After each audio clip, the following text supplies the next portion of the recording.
അപ്പോൾ നമുക്ക് മുന്തിരി വൈൻ ഉണ്ടാക്കാം. നമുക്ക് ആദ്യം വേണ്ട മെയിൻ ഇൻഗ്രീഡിയൻറ്റ് മുന്തിരി തന്നെയാണ്.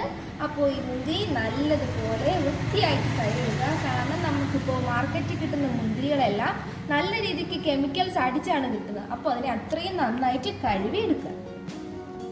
അപ്പോൾ ഈ മുന്തിരി ആദ്യം നല്ല രീതിക്ക് ഉടച്ചെടുക്കണം. വെളിയിലൊന്നും ഉടക്കുക.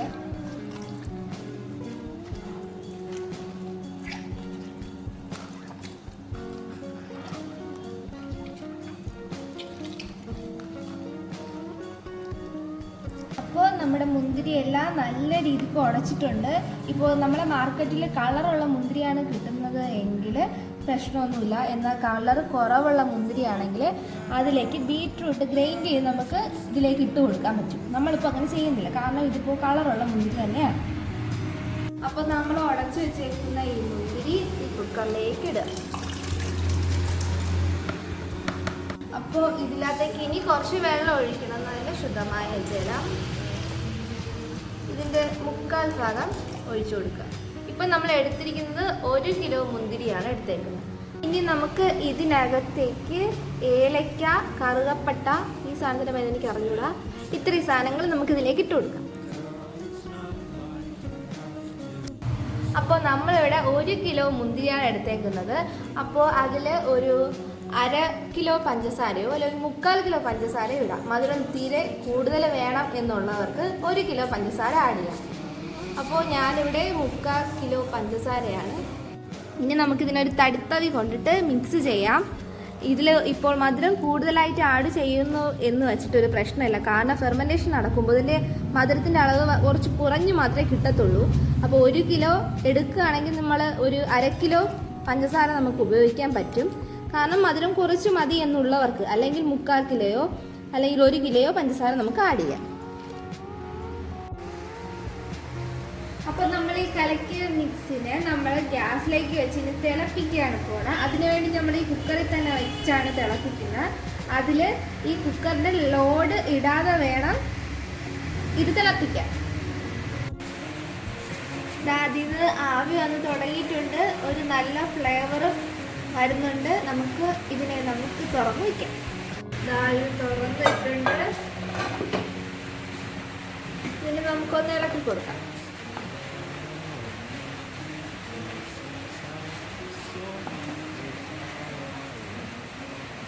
ഇനി ഇത് ഫ്ലെയിം ഓഫാക്കിയതിന് ശേഷം നല്ലതുപോലെ തണുത്തിട്ട് മാത്രമേ നമ്മൾ ഏതിലോണോ കീപ്പ് ചെയ്ത് വയ്ക്കാൻ പോകുന്നത് അതിലേക്ക് മാറ്റാൻ പാടുള്ളൂ. അപ്പോൾ ഇത് നല്ലതുപോലെ തണുത്തിട്ടുണ്ട്. ഇച്ചിരി പോലും ചൂടില്ലാത്ത പോലെ നമ്മൾ തണുപ്പിച്ചെടുത്തിട്ടുണ്ട്. ഇനി നമ്മൾ ഇത് ഒഴിക്കാൻ പോകുന്നത് ഈ ബക്കറ്റിലേക്കാണ്. ഈ ബക്കറ്റ് നന്നായിട്ട് കഴുകി വെയിലത്ത് വെച്ച് ഉണക്കിയതാണ്. അതിൽ ഒത്തിരി പോലും വെള്ളത്തിൻ്റെ ആവശ്യമില്ല.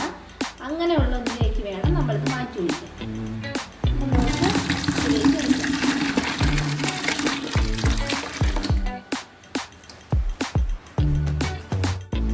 ഇതിനകത്തേക്ക് ഗോതമ്പ് ഇടണം.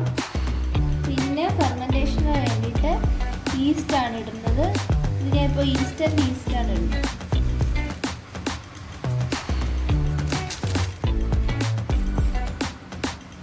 ഇതിന് നന്നായിട്ട് മിക്സ് ചെയ്യണം.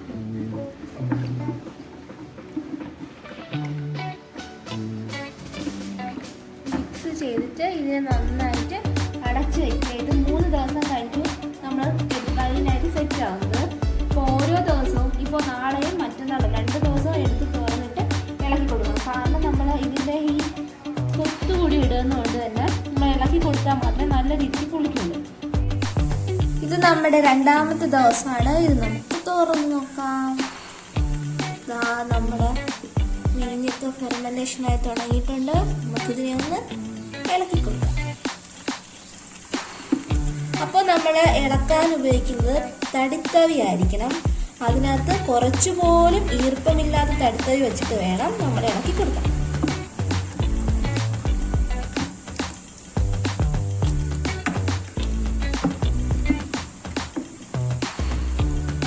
നന്നായിട്ട് മിക്സ് ചെയ്തിട്ട് ഇതിനെ ഇതേപോലെ തിരിച്ച് അടച്ച് വയ്ക്കും. ഇനി നമുക്ക് നാളെ എടുക്കാം. അപ്പോൾ ഇന്ന് 3ാമത്തെ ദിവസം നമ്മുടെ വൈൻ റെഡി ആയിക്കൊണ്ട് നമുക്ക് തുറന്ന് നോക്കാം. അതെ, നമ്മൾ ടേസ്റ്റി ആയിട്ടുള്ള വൈൻ റെഡി ആയിരിക്കുകയാണ്. ഇനി തടുത്തറിയിട്ട് ഇളക്കി കൊടുക്കാം. എന്നിട്ട് നമുക്കിതിനെ അരിച്ച് മാറ്റാം. നമുക്കിതിലേക്ക് കോരി നമ്മുടെ അരിപ്പ വെച്ച് ഇതിലേക്ക് ഒഴിച്ചു കൊടുക്കാം.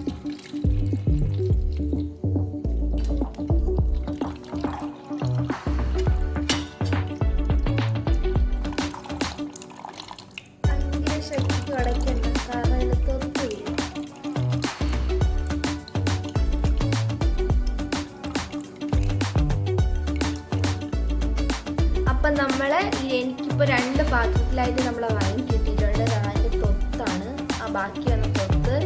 പക്ഷേ ഇത് നമ്മൾ ഇനി പുഴിഞ്ഞെടുക്കുന്നില്ല. അതിൻ്റെ ഈ തൊത്തിൽ ഇനിയും ഉണ്ട്, പക്ഷേ ഇത് നമ്മൾ പുഴിഞ്ഞെടുക്കില്ല. കാരണം ഇത് ഭയങ്കര തൊത്ത് വരും ഇതിൽ നിന്ന്. അതുകൊണ്ട് നമ്മൾ ആ സാധനം എടുക്കണില്ല. ബാക്കി ഇത്ര നമ്മുടെ 2 കിട്ടിയിട്ടുണ്ട്. ശുദ്ധമായ വൈൻ ഇത് റെഡി ആയിട്ടുണ്ട്.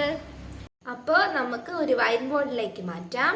വൈൻ ബോർഡിൽ നമ്മൾ എടുക്കുമ്പോൾ ഗ്ലാസ് ടൈപ്പ് ആയിരിക്കണം എടുക്കണം. ഇതിൽ നമ്മൾ അടച്ച് വെച്ച് ഒരു 21 ദിവസമൊക്കെ വെച്ചിട്ട് എടുക്കുകയാണെങ്കിൽ ഏറ്റവും നല്ല രീതിക്കുള്ള വൈനായിരിക്കും നമുക്ക് കിട്ടുന്നത്. അപ്പം നമ്മൾ എടുത്തേക്കുന്ന വൈൻ ബോർഡിൻ്റെ ഇത്ര ഭാഗമേ നമ്മൾ നിറച്ചിട്ടുള്ളൂ.